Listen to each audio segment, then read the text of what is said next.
marami kang pangarap sa buhay pero tamad ka.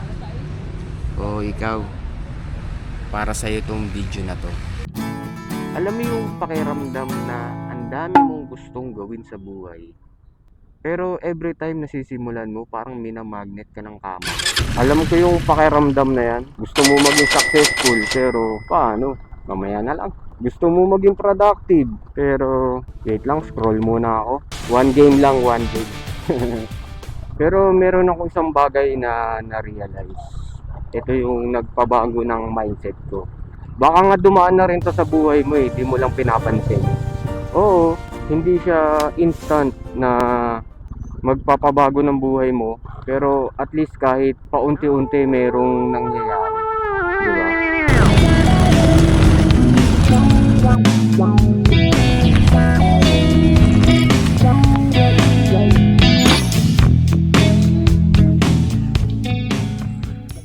So, story time muna tayo mga bosses.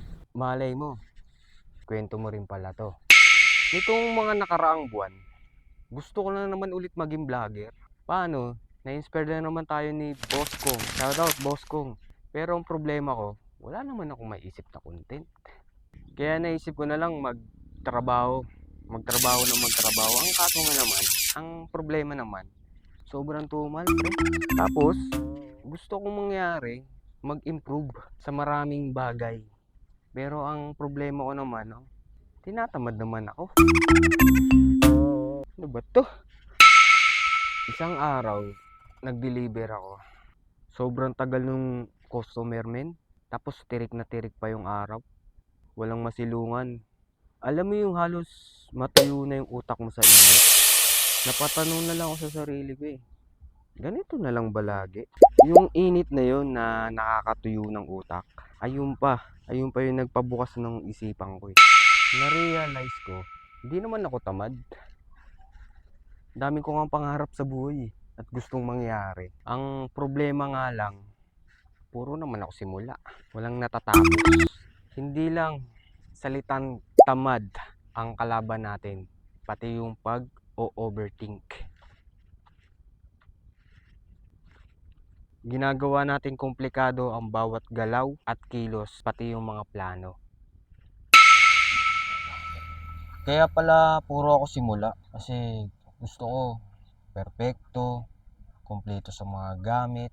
Pero walang ganun mga boss.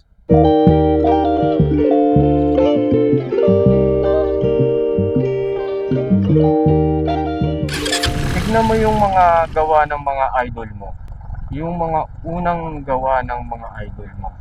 Vlogger, artist, celebrities, o kung sino man yan. For sure yung mga unang gawa nila parang mga basura. O hindi pa rin katanggap-tanggap. Maraming kulang, pangit. Kitang-kita mo yung diferensya sa nagsisimula pa lang sila sa ngayon. Baka nga mas maganda pa yung naiisip mo ngayon eh. Baka nga pag ikinumpara yung mga ginagawa mo ngayon sa ginagawa nila, is mas maganda pa yung gawa mo ngayon. Kagaya nitong ginagawa ko, hindi man siya perfecto, hindi man smooth, hindi siya katulad ng idol ko na si Kong o si Casey Neistat o kung sino mang motovlogger na magagaling sa transition, sa paggawa ng kwento, sa storytelling. Pero ito, sinisimulan ko ulit at syempre patuloy natin gagawin. Kaya yung pangarap mo, hindi man yan perpekto sa mga pagkakataong ito. At least, bawat maliit na hakbang, sa bawat araw na lumilipas, meron kang bagong natututunan. Gusto mo mag-start ng business?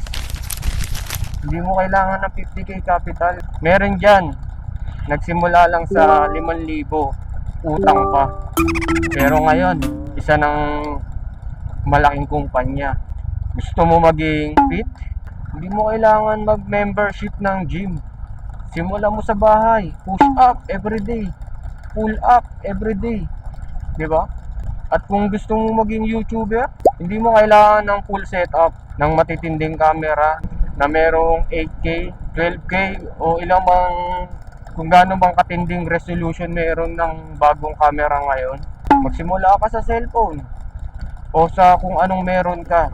Sana itong shinare ko na mindset ko ngayon ay makatulong sa'yo. Gusto ko lagi mong tandaan na ang success ay not about speed.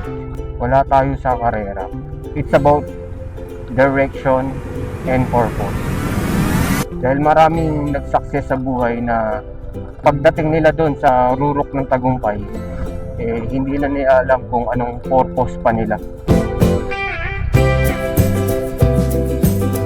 Kasi once na alam mo kung saan ka pupunta at alam mo yung purpose mo sa pupuntahan mo, kahit mabagal, kahit paunti-unti, ang importante, umaabante ka at umaangat.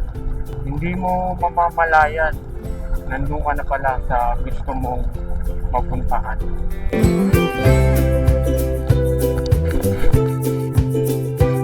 So, ito yung mindset na gusto kong mangyari.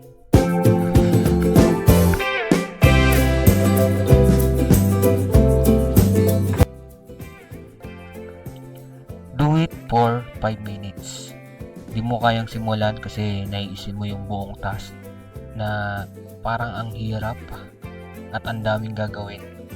Pero kung magbibigay ka ng unang 5 minuto, for example, 5 minutes na mag-e-edit, 5 minutes kang mag-e-exercise, 5 minutes ka lang na mag-aaral, 5 minutes ka lang na magsisimula. Alam mo kung anong magic doon. Pag nagsimula ka na ng 5 minutes, hindi mo mamamalayan magiging 10 minutes na yan, magiging 20 minutes na yan, hanggang sa magugulat ka na lang, oops, ang dami mo na palang nagawa. So, ang gusto kong malaman mo dito, ang gusto kong matutunan mo dito, yung katamaran, hindi yan mawawala, pero pwede mo yan talunin. Basta sisimulan mo lang sa isang maliit na galaw, pero tuloy-tuloy. Tignan mo yung tubig, pinakamalambot na bagay, pero pag concentrated, parang laser, kayang-kayang humiwa ng pinakamatigas na bagay.